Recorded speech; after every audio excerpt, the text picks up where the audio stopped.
Hello everybody, Miss Roberts here for day 2 of Day of the Dragon King. And we are on chapter 3, The Silk Weaver. Jack and Annie kept walking across the pasture towards the road. Annie stopped when they neared the farmhouse. "We have to find the Silk Weaver and give her the message," she said. "Let's do that on our way back," said Jack. "I'm worried about finding the Imperial Library." "What if we don't have time?" said Annie. "We promised, and he was so nice." Jack sighed. "Okay," he said, "but let's find her fast, and remember to keep your head down so no one will notice us." Jack and Annie bowed their heads as they headed toward the house. As they got closer, Jack peeked out from under his hat. An ox pulled a cart filled with hay. Men hoed the ground. Women pushed wheelbarrows piled high with grain. "There," said Annie. She pointed to an open porch where a young woman was weaving cloth on a loom. "That must be her." Annie ran to the silk weaver. Jack looked around to see if anyone was watching. Luckily, all the farm workers seemed too busy to notice anything. Still looking around carefully, Jack walked towards the porch. Annie was already talking to the silk weaver. "What did he say?" the young woman asked. Her voice was soft but strong. Her dark eyes glowed with happiness. "He said you should meet him in the field at twilight," said Annie. "He's so handsome." "Yes, he is." The silk weaver gave Annie a shy smile. Then she reached down to a basket near her loom and picked up a ball of yellow thread. "It was very brave of you to bring the message," she said. "Please accept this silk thread as my thank you." She handed Annie the ball of silk. "It's beautiful," said Annie. "Feel." She handed it to Jack. The thread was smooth and soft. "How do you make silk?" said Jack. "It is made from the cocoons of silkworms," said the weaver. "Really? Worms? That's neat," said Jack. "Let me write that down." He reached into his sack. "Please don't," said the silk weaver. "The making of silk is China's most valuable secret. Anyone who steals the secret will be arrested. The Dragon King will have him put to death." Oh. This Dragon King seems pretty scary. "Oops," said Jack. He dropped the ball of silk into his sack.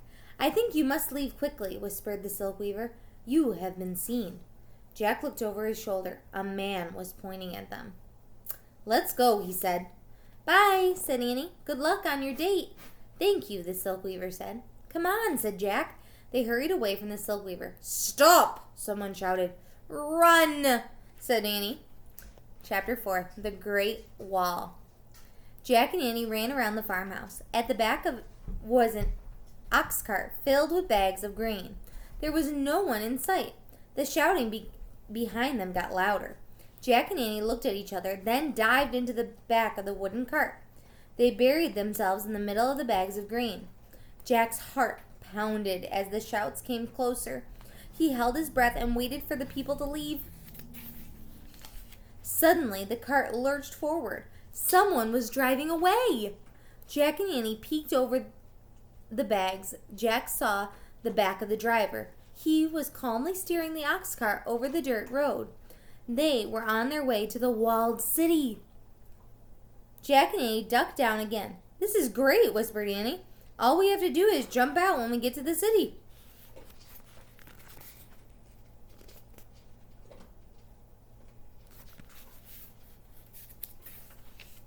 "Yep," Jack said softly. "Then we'll find the Imperial Library, find the book, and get back to the Magic Tree House." "No problem," whispered Annie. "Whoa!" The cart slowly came to a halt. Uh-oh. Jack held his breath. He heard voices and heavy trampling of feet. Lots of feet. He and Annie peeked out. "Oh man," he whispered. A long line of men were crossing the road in front of the cart. They carried axes, shovels, and hoes. Guards marched alongside them. "Let's find out what's happening," said Jack. He reached into his sack and pulled out the china book. Pushing his glasses into place, he found a picture of the workers. He read, "The Dragon King forced many of his subjects to start building a wall to protect China from invaders. Later, emperors made the wall even longer. Finally, it stretched 3,700 miles long. China's border. The Great Wall of China, the longest structure ever built. Wow, the Great Wall of China, said Jack. I've heard of that, said Annie. Who hasn't, said Jack. Those guys are going to work on it right now. Just then, someone grabbed Jack and Annie. They looked up. It was the driver of the cart. Who are you? He said angrily. Jack didn't know what to say. The man's gaze fell on the open book in Jack's hands. His mouth dropped open. He let go of Jack and Annie. Slowly he reached out and touched the book. He looked back at Jack and Annie with wide eyes. What is this? He said. And we will have to find out next what they say to the cart driver tomorrow with chapter 5 and 6. I hope you had a wonderful Tuesday. I know I had a pretty good day.